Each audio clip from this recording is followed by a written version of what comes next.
There is Anthony Joshua's hit list, and I'm assuming this is from priority to least important. All right. And the first one on the list is Martin Bacali. Okay. So if that's the first on the list due to interest, I would approve that 100%. The second one, Dillian White, I would not. Okay. That should actually be at the very end. Deontay Wilder, I think Deontay Wilder should be above Dillian White most definitely because, we're tired of rematches. Let's just be real. We are.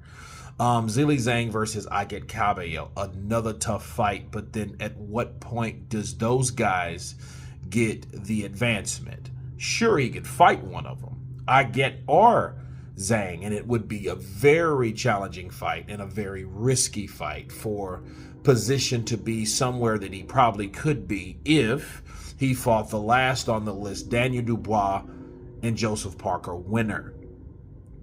And I say that because of this. If this is how it is, I would jumble Dillian White at the very end because that fighter right there, Dillian White, sticks out like a sore thumb. Think about it. What has Dillian White done lately?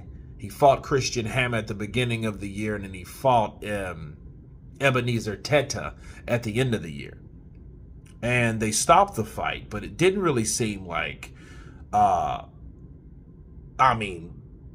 will always know how to fight, and he's always down for a nasty scrap, but it wasn't nothing that important or impactful or that exciting that, to get him in the ring with AJ. Like, nobody is really looking for that fight. The only person that probably would be Eddie Hearn, and I think this is coming from Eddie Hearn based on the priority. Okay, Martin Bacali 1, which is great. Dillian White 2, what the fuck.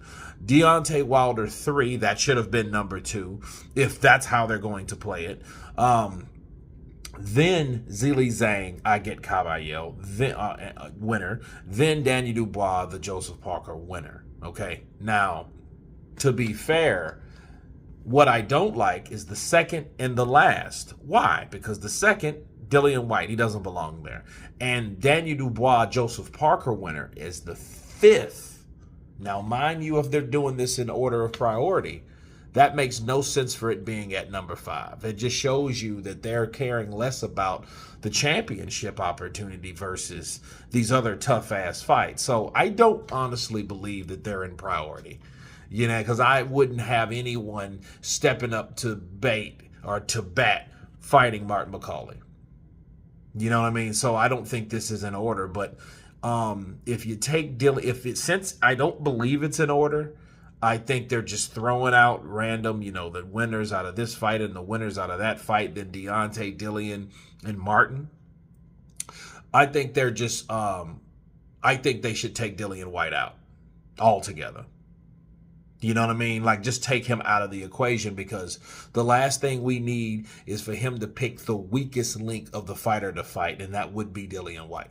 He has nothing to offer. He puts himself in no position fighting Dillian White. It's another tune-up fight, which, since I guess Wilder is getting one with Curtis Harper, why not AJ? Because that's what will be argued, which I kind of get it. But then here's the thing. There's a reason people used to call Matchroom rematch room. If that fight happens with Dillian White and we are backtracked to 2023 with AJ trying to do whatever and come back, I'm not going to like that, and it's going to show that Anthony Joshua is nowhere where he used to be. See, there's a reason he didn't fight Dillian White when he could have fought Dillian White. You know what I mean? And I'm not talking about 2023. Okay, because he fought Dillian White a long time ago, back at the O2, and knocked him out. And then I think it was round 9, okay? Knocked this boy unconscious. So I don't think there's any more of the proof. Was it a good fight? Sure, it was a good fight, But there are other good fights and a lot more live dogs now are over Dillian White, most definitely. We saw how that fight went. It could be a riot. It could be a nice little scrap. Dillian White did get his licks in. He showed why he was the body snatcher, but he got eventually his body snatched.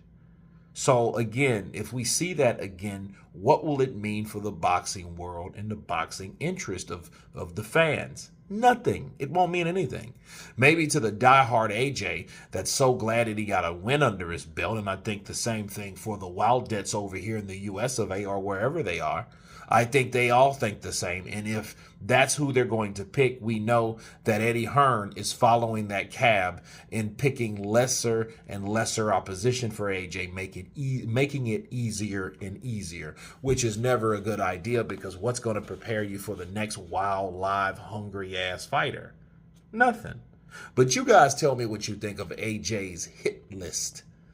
Of course, please subscribe, and you guys been Counterpunch. Peace!